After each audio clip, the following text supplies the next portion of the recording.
The Nigerians have been guaranteed the generation, transmission, and distribution of an average of 5,000 megawatts of electricity daily from July the 1st. This was disclosed by Sanusi Garba, chairman of the Nigerian Electricity Regulatory Commission, who also said that participants in the value chain will be penalized if they do not meet up with their obligations. Arise business analyst Chika Ngono joins us now to discuss further. Chika, good morning to you. Thank you so much for joining us. Good morning. How are you today? I'm fine, sir. I'm fine. Election season, eh? Election season. You saw that breaking news there? Yeah. That's very interesting.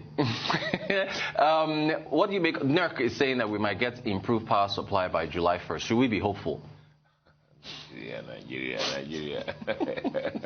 What? Wait, if you... But Chika, why are you laughing? It sounds like you're not hopeful. Well, yeah, because... Okay, let me put on a serious face. Oh, yes. If you go through do a little research in the last maybe even 20, 30 years, you will hear the same line that Nerc has given.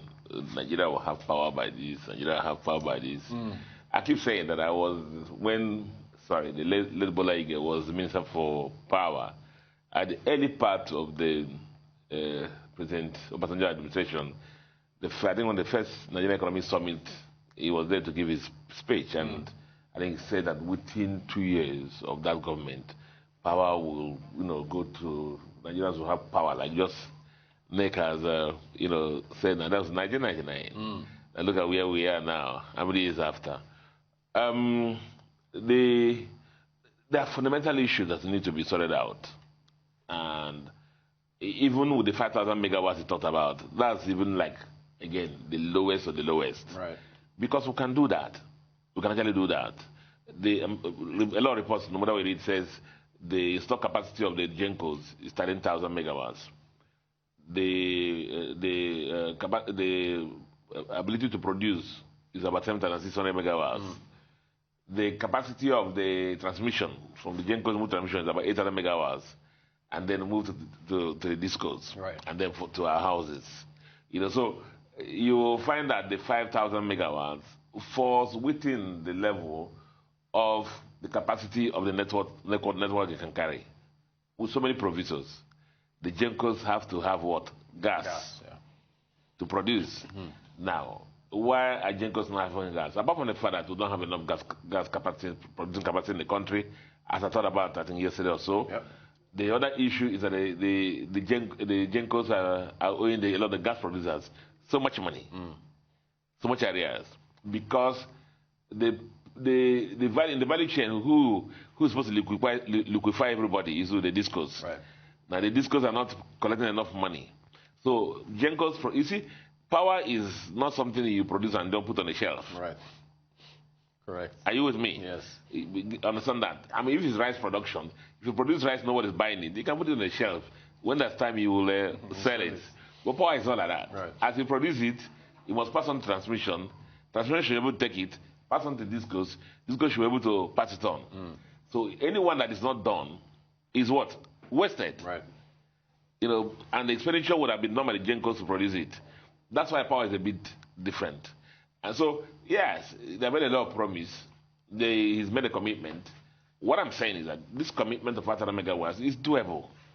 Now, he said everybody has, signed on to it. Yeah. That's the GENCOs. Let's hope that they'll get the gas to produce. Yeah. Pass on to the transmission company. Let's hope that, they will not have national collapse. Yeah. And then the transmission company will pass on to discos. Let's make sure the discos will not reject and said they don't have capacity to pass on to distributors. So everybody in the chain will do their part. 500 megawatts, when Egypt is talking about 500 megawatts, is a pretense. A pretense, but that's where we are. Indeed. Chika, I want to get your thoughts on diesel, the possibility of diesel reaching 1,000 to 1,005.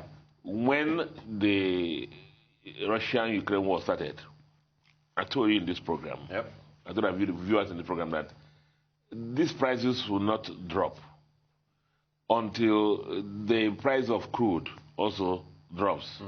For your information, diesel is deregulated. Right.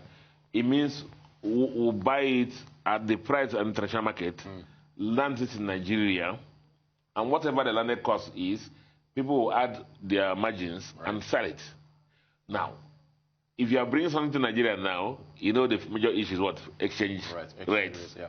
Now, every other thing that you're buying, whether it's your flight ticket, whether it's food in your house or whatever, you know the prices have moved to the roof because it's dollar. It's dollar. No, so don't be surprised, therefore, when the crude prices not a betting, hanging on there at $120 per barrel, the major input into refining process that produces a diesel, hanging there. That means the international price of crude will still be very high, and exchange rates will still very high. Landed costs here will still be very high, and the number of importing it are limited. So what do you expect? And then the other issues, logistic issues on the ground, what are they? They limit the add to that landed cost in moving the diesel to last miles. So don't be surprised if this happens. But I mean, it's very scary. But I hope it doesn't happen, because as I said, until the oil prices, crude oil prices, are bet and come down to the $70 per barrel, we'll still have this kind of price of diesel. The same thing with aviation fuel. Right. You also concurrently, where diesel people are crying, you also notice aviation people are also crying, because you saw the news that the AON said that within the next 2 or 3 weeks, 3 airlines are going to shut down. I know the airlines. I know already what's happening out there. Wow. So that's the truth. Yeah. So it's the same thing that's affecting everybody. The derivatives of the product of the processing of crude oil include aviation fuel, include diesel. Why PMX is not affected, petrol, is why the subsidy, the almighty subsidy, which is killing us. Yes.